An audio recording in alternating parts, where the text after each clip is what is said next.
नमस्कार। आकाशवाणी देहरादून से प्रस्तुत हैं प्रादेशिक समाचार। पहले मुख्य समाचार।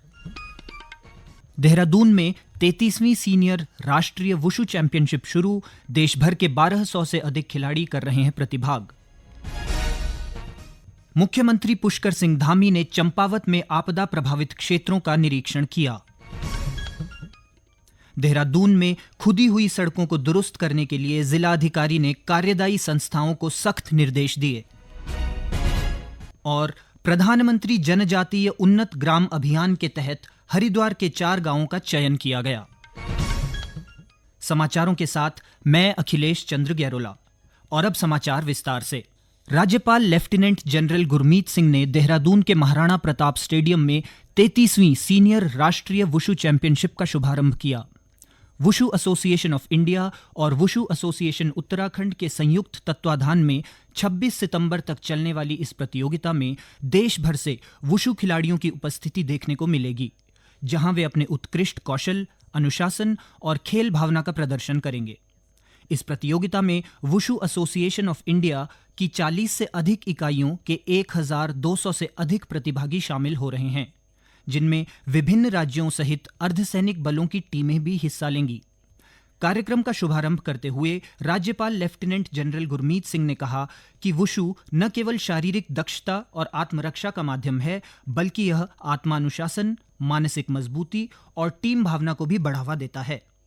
उत्तराखंड को इस महत्वपूर्ण प्रतियोगिता की मेजबानी करने पर खुशी जाहिर करते हुए राज्यपाल ने विश्वास जताया कि इस चैंपियनशिप के माध्यम से देश को नई प्रतिभाएं मिलेंगी, जो अंतर्राष्ट्रीय स्तर पर भी भारत का नाम रोशन करेंगी।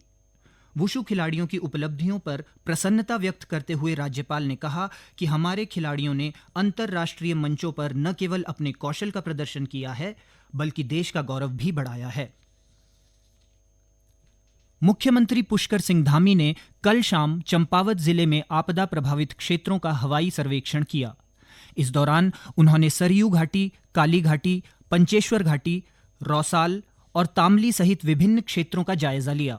इसके बाद एनएचपीसी गेस्ट हाउस बनबसा में जिले के अधिकारियों के साथ बैठक कर मुख्यमंत्री ने अतिवृष्टि से प्रभावित क्षेत्रों में राहत और बचाव कार्यों तथा अतिवृष्टि से प्रभावित क्षेत्रों में जनजीवन सामान्य बनाने और पुनर्निर्माण कार्यों की अधिकारियों से विस्तृत जानकारी ली।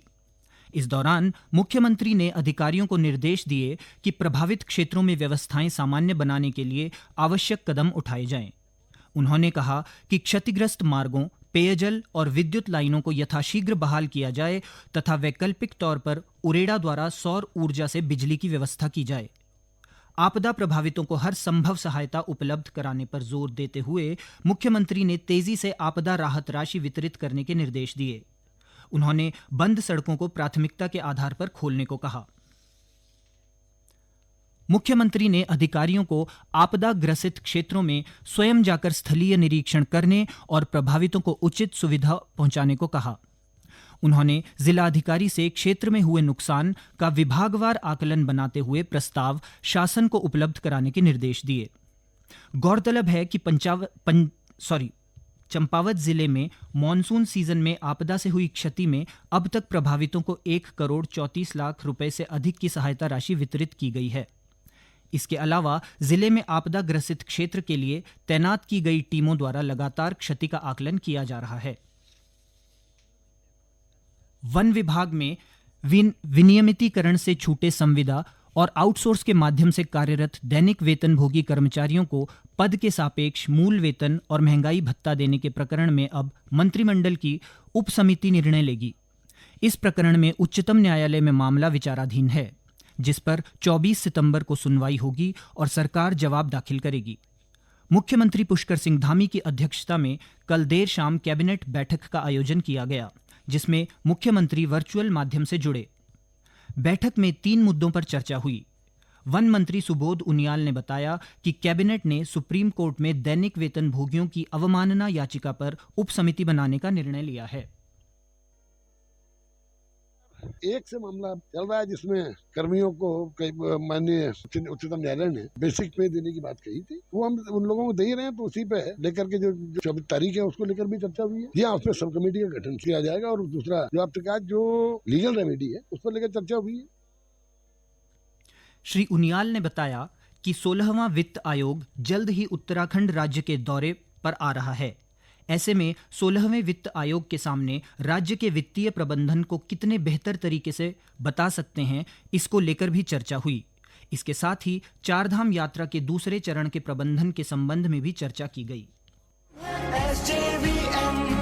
हम सबकी है जिम्मेदारी, स्वच्छ भारत अभियान में करे भागीदारी। स्वच्छता है स्वभाव पुराना, हर एक को है इसी संस्कार में लाना। ये ज्ञान भी है, अभिमान भी है, भारत का सम्मान भी है। स्वच्छ में विजयते, स्वच्छ भारत के लिए SJVN द्वारा जारी।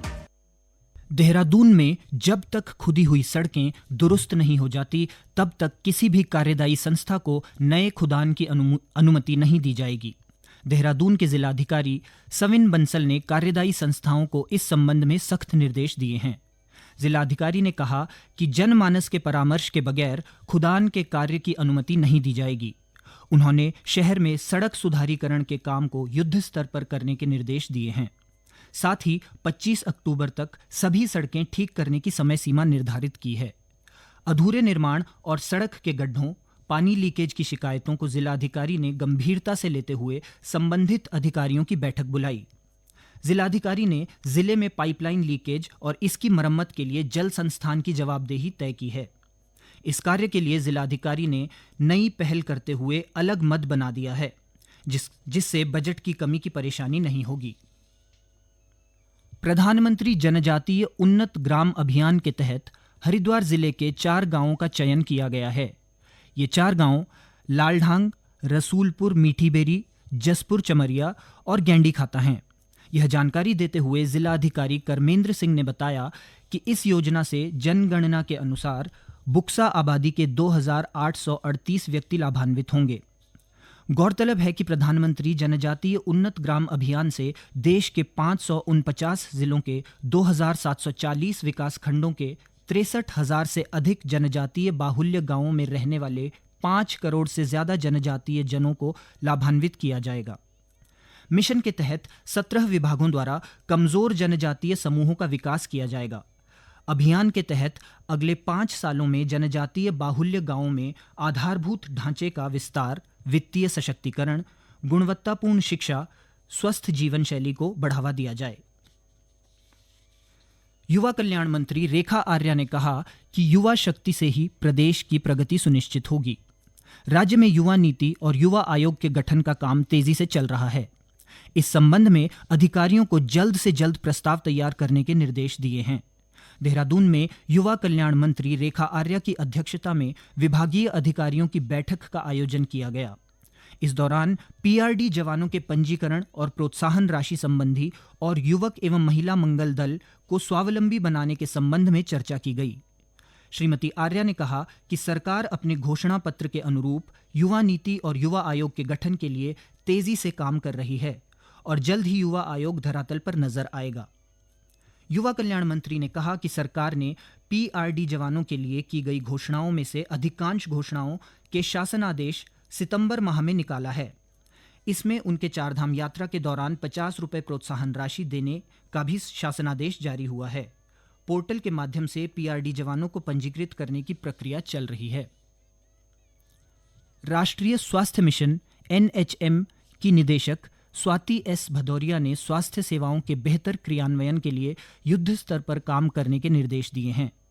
उन्होंने अधिकारियों से राष्ट्रीय टीबी उन्मूलन कार्यक्रम के अंतर्गत संचालित टीबी मुक्त पंचायत अभियान के तहत केंद्र सरकार की ओर से चिन्हित जिलों को सम्मानित करने को भी कहा है।